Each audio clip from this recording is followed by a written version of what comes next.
Hi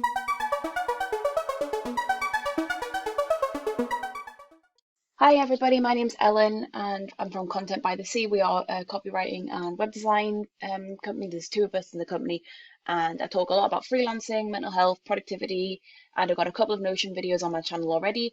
Both of them are tours of my existing workspace, which has already been developed over time. And I've had a few people asking how to start with Notion and it all seems a bit too much. It's overwhelming. The setup time is obviously considerable, even if you already know what you're doing. So what I'm going to do is I've created a blank Notion workspace just with a personal email address, and I'm going to show you how I would start if I were to start today. When you actually create a Notion account, you get these template pages here on the left, reading list, journal, task list. So you're completely fine to use those. I'm not saying that you can't use those, especially the task list looks like it's set up pretty well, and there's also a getting started section, which I think is really useful for you to look through.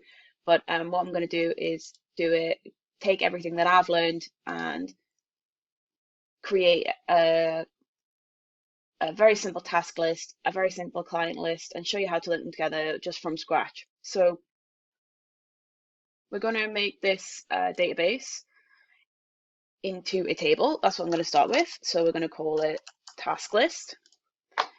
Not going to, well, we'll put an icon. It's just a ball. I don't know, whatever that is. We'll put a cover photo. You can go in and personalize these. You can upload your own images or you can use ones from, oh, that's creepy. You can use ones from Unsplash. So essentially what this is it's kind of like a spreadsheet. You can view it in many different ways. At the moment, we can only view it as a table because that's what I've got. So I'm just going to put in some tasks here, blog, article, and when you make a task, you can open it as like a page, I guess, and these are the properties that are attached to the spreadsheet. So at the minute you've only got tags. So with tags, you could use, you can create a big database of all your tags, but for this, I will say in our company, we do a lot of, it's how you would classify different kinds of work. So I could make it blogs, article. If you're a copywriter like me, you could do blogs, articles, web copy. If you wanted to break it down that way, you could do I'm going to do projects and retainers because that's the way we work as well. So say this was from a retainer. Another property that I might want to add, so you can add all these different kinds of properties attached to it, and this will attach itself to all of the tasks. So let's put a date, due date, say this is due at the end of the month. I'm going to add if you have more than one person in this organization, Notion's free for one person, but you do have to pay if there's more than one. So you could put in person and allocate the task, which is what myself and Craig do, but obviously there's only us, only me in this little test version. I'm going to do another, well, this is a select, so it's like a drop down. I'm going to do a status, put that to the top. I'm going to say to do is one of them. I'm going to say in progress is one of them, waiting, and you can add as many properties as you want. To do, in progress, waiting, and complete. You can also change the colors of these little guys by just pressing the three dots there, but what I'm going to do is I'm just going to leave that as to do for now. And I'm just thinking if there's anything else that I might want. No, I think I'll just leave it like that for now. Oh, there's a random text property in there, so I'll delete that. So now you can see that my blog article is a retainer. It's from a retainer client. It is due on the last day of this month, and the status is to do. So I'll add a couple more. I'll say web copy. That's actually a project, for example. So you can actually choose them this way. Say this one's not due until the Valentine's Day, but it's in progress. And I'll also add a email newsletter. That is maybe a retainer. That is due then, and I'm waiting for feedback on that, for example. So I've just thought of another, as I'm making this now, I've just thought of another property that I might want to add, which would be priority. And that's one that we will use a lot in our company. So I would create another select one. I quite like the priority one quite high up, so I'm going to say priority. Because sometimes just because something's due now, it doesn't mean that it's like the highest priority compared to something else, if that makes sense. So I'm going to say low priority. You can use whatever metrics you want here. This is just how we do it. Medium priority, high priority. And we actually have one called extremely high priority, and that's like, do this right now. You don't, you could just treat high priority like this. It's just a bit of we're just turning things up to 11. So say that's extremely, that's high, and that's medium. This is just completely random stuff. So there you've got your little task database. It's not the most ideal thing that you want to see, but actually I'm going to add a completed task in here as well, just so you can see how that works. Let's say, let's just add another, let's just put a blog audit in there. That could be something that we could do. Let's make that low priority. And let's say that was a project, and let's say that it's due on the 10th.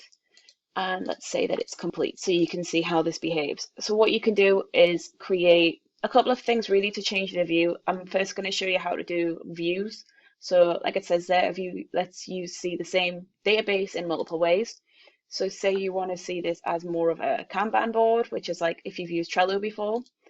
I'm going to click that, and then I'm going to name this Kanban by priority, because I'm going to list these by priority. And what it's done is it's automatically allocated the tasks by to-dos, by the to-do property. And what I want it to do is actually show me it by priority rather than status. So in order to do that, you go into the group by, 3 dots here, group by priority. I'm just going to drag the no priority one along to the end. Right. So, and I'm just going to drag extreme, high, medium. So now I can see, this is actually the way that we view our tasks. I can see all of the tasks ordered by priority, but you think, oh, hang on a second, I don't want to see the completed tasks. So that's where filter comes in. So you're going to put a filter, and when you actually put a filter on, you are putting a filter on this view, if that makes sense. So every time you click to view this Kanban by priority, you will see it with this filter turned on unless you turn it off. So I'm going to add a filter, and I'm going to say status is not complete. And you can see that the complete task has disappeared. It's still there in the database, it's just not visible in this view. You've got a few other ways that you can view things. If this isn't how you like it, you can create a calendar view. So I'm going to put task calendar by date, maybe by due date. This might be good if you are making a content calendar, for example, like a list of your own content, and it will show the due dates by the product by calendar and various other ways. But I'm going to stick with the Kanban for now. So the next thing I'm going to do is create a whole separate database of clients, and I'm going to show you how to link them together. And it's just so simple. And if you're watching this and thinking this is like low level stuff, I've used Notion before, then I will link some more advanced Notion teachers in the description below so that you can watch some more advanced videos. Because like I say, this is basically, well, this is a very basic start learning how to use the tool for freelancers who have several projects and several different types of clients on the go and haven't used the tool before. So I'm starting completely from scratch here. So we're going to go leave the task list for now. That's fine. Back up here, say add a page. I'm going to call this client list, or you could call it CRM. We are going to use a table again. I always kind of like to start with a table. I don't know why. I think it's just the history of using spreadsheets. Oh, look, it's gone with the paperclip. And let's hope the cover is less creepy. That's actually quite cool, but I'm going to go with just a blank color for now, if it wants to. Okay. Whoop. Okay. So what I'm going to do is start again. So this could be, it says name, but I'll call a client name just so it's really clear. I'm just going to make up some random names: Joe Boggs, Jane Doe, John Smith, etc. So these are my three clients. And I'm also going to make another, so it's the same again as what we were doing before. I'm going to make another text column, which is going to be company, I guess. So this guy's from Bags Limited. He sells bags. This person's from Yellow Socks, Socks PLC. And this person is from Cold Calling Limited. Okay, these are just random companies that I've decided to make up. Um, you could make this like a relation to something else, but I'm just going to keep it really simple for now. Your tags could be whatever you want. I mean, for this, for clients, tags could be like current.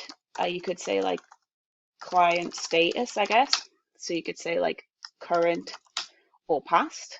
You know, like sometimes you work with people, say that these are all current clients just for the sake of argument. Sometimes you work with people and they're past clients, so you could use the filter property that we used before to filter out past ones, but you've still got them. That could be the way you do it. I'm gonna put in some costs attributed to them. So let's go and make them format number pounds. Let's say their day rate. You know, if you charge clients different rates per the day, some people do, some people don't. So say this guy's 350, this guy's 500 because Yellow Socks is loaded, and let's say Cold Calling pay 400 a day. That's just like, these are just totally random numbers. They're not in any way linked to what we do or how we do it. So the last thing I'm going to do is, let's see, is there any other, you could put a lot in here, to be honest. You could put files and media, and you could say contract. If you get your clients to sign contracts, which you should, you could attach your contract in here, and actually choose a file and upload it. And that's actually really helpful because you've got it there all the time. But what I am going to do is now I'm going to link the task list to the client list so that tasks are linked to clients, and you'll know what I mean when I show you, I guess. So we're going to go to new property. At the minute, it's just a text column. I'm going to scroll down. We're going to press relation. Allows pages in the database to reference others. So relation, and then it's going to ask you what database you want to connect. You could do it either way. So you could have gone into tasks and connected clients. It doesn't matter too much with this level. And we are going to link the, oh, I've got two task lists because they've got the one that they started with, but that's mine, the one, the yellow guy. Create relation, call it tasks, and we are going to go back to our task list and we're going to look in here. Let's just view it by table just for sake. And it actually creates a new column and it says related to client list. So you can change the title, say client. And now you can connect the clients with the task list. So let's click here. And if the client, so if you add a new task in your task list and that client's not in your CRM yet, you can just create a new one this way, or you can go manually into the client list. So I'm just going to randomly assign,